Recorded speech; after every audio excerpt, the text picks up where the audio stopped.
ಹೇಗಿತ್ತು ಗೆಜ್ಜೆ ಸೌಂಡ್ ಅಂತ? ನನಗಂತೂ ಏನು ಗೆಜ್ಜೆ ಸೌಂಡ್ ಕೇಳಿಸ್ಲಿಲ್ಲ. ಲಾಸ್ಟ್ ಡೇ ಅಂದರೆ ಮಿಡ್ ವೀಕ್ ಎಲಿಮಿನೇಷನ್ ಇತ್ತಲ್ಲ, ಅವತ್ತು ನನಗೆ ಗೆಜ್ಜೆ ಸದ್ದು ಕೇಳಿಸಿದ್ದು. ಜಾನ್ವಿ ಅವ್ರದ್ದು ಎಂಡ್ ಬೆಡ್ ಆದರೆ ನಾನು ಇಲ್ಲಿ ಇಂಡಿವಿಜುವಲ್ ಬೆಡ್ಡಲ್ಲಿ ಮಲಗ್ತಿದ್ದೆ. ಅವತ್ತು ಆಲ್ ಆಫ್ ಅ ಸಡನ್ ಗೆಜ್ಜೆ ಸೌಂಡ್ ಕೇಳಿಸ್ತು, ಎದ್ದೆ.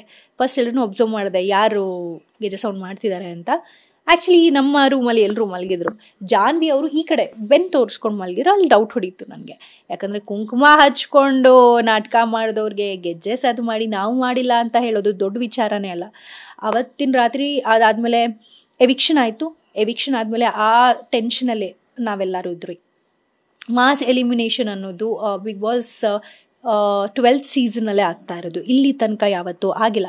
ಅನ್ಫಾರ್ಚುನೇಟ್ಲಿ ಈ ಸೀಸನಲ್ಲಿ ನಮಗೆ ಅದೆಲ್ಲ ಎಕ್ಸ್ಪೆಕ್ಟ್ ದಿ ಅನ್ಎಕ್ಸ್ಪೆಕ್ಟೆಡ್ ಎಕ್ಸ್ಪೀರಿಯನ್ಸಸ್ ಆಗ್ತಿದೆ. ಇದೆಲ್ಲ ಆದಮೇಲೆ ಬೆಳಿಗ್ಗೆ ನಾನು ಡಿಸ್ಕಸ್ ಮಾಡ್ತೀನಿ, ರಾಶಿ ಹತ್ರನೂ ಹೇಳ್ತೀನಿ ದಟ್ ಇದೆಲ್ಲ ಅವರೇ ಮಾಡ್ತಿರೋ ಕಿತಾಪತಿ. ಇಂಪಾರ್ಟೆನ್ಸ್ ಕೊಟ್ಟರೆ ಅದನ್ನು ಹೆಚ್ಚಿಗೆ ಮಾಡ್ಕೊಂಡು ಹೋಗ್ತಾರೆ. ಇಗ್ನೋರ್ ಮಾಡ್ತಾ ನಮಗೇನು ಕೇಳಿಸ್ಲಿಲ್ಲ ಅಂತಿದ್ರೆ ಅದನ್ನು ಅವ್ರು ಮತ್ತೆ ಮಾಡೋದಕ್ಕೆ ಹೋಗಲ್ಲ. ನಾವು ಆ ಥರ ಯೋಚಿಸಿದ್ದು. Rakshita side of the story ನಮಗೆ ಹೆಚ್ಚಿಗೆ ಗೊತ್ತಿರಲಿಲ್ಲ. ಅವ್ರು ಅವತ್ತು ಅತ್ತಾಗಷ್ಟೇ ನಮಗೆ ಗೊತ್ತಿತ್ತ ಹೊರತು ಇವರೆಲ್ಲ ಏನು ಮಾಡ್ತಿದ್ದಾರೆ ಅನ್ನೋದು ನಮಗೆ ಗೊತ್ತಿರಲಿಲ್ಲ. ಡೈನಿಂಗ್ ಟೇಬಲಲ್ಲೂ ಒಂದ್ಸತಿ ಅಶ್ವಿನಿ ಅವ್ರು ಹೇಳ್ತಾರೆ, ಇದು ಪ್ಲ್ಯಾನಿಂಗ್ ಆಗಿರ್ಬೋದಲ್ವಾ, ಯಾಕೆ ಅದನ್ನು ಇದಾಗಿ ತಗೋತೀರಾ ಅಂತೆಲ್ಲ. ಆ್ಯಂಡ್ ಅಶ್ವಿನಿ ಅವರು ತುಂಬ ಬಾರಿ ಕನ್ಫ್ಯೂಷನ್ ರೂಮಿಗೆ ಹೋಗಿ ಬಂದಿದ್ದಾರೆ. ಸೀಕ್ರೆಟ್ ಟಾಸ್ಕು ಆಗಿರಬಹುದು, ಆ ಥರ ನಮಗೆ ಯೋಚನೆ ಬರುತ್ತೆ.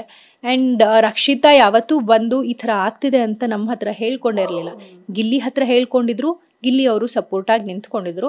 ಸೊ ಹಾಗಾಗಿ ರಕ್ಷಿತಾಗೆ ಒಂದು ಬ್ಯಾಕಪ್ ಕೂಡ ಸಿಕ್ತು. ಇಲ್ಲಿ ಇವರಿಬ್ರು ಹೇಳಿದ್ನಲ್ಲ ಟ್ರಿಕ್ಸ್ಟರ್ಸು, ಅವ್ರು ಮಾಡಿದ್ದೇ ಸರಿ, ಅವ್ರು ಮಾಡಿದ್ದೇ ದಾರಿ, ಅವ್ರು ಮಾಡಿದ್ದೇ ಕಂಟೆಂಟು ಅನ್ನೋ ಧೈರ್ಯದಲ್ಲಿ ಏನೇನೋ ಈಗಲೂ ಬುದ್ಧಿ ಕಲ್ತಿಲ್ಲ ಅವರು, ಈಗಲೂ ಹಾಗೇ ಇದ್ದಾರೆ. ಸೊ ಜನನೂ ನೋಡ್ತಿದ್ದಾರೆ, ಕ್ಲಾರಿಟಿ ಸಿಗುತ್ತೆ ಬಿಡಿ.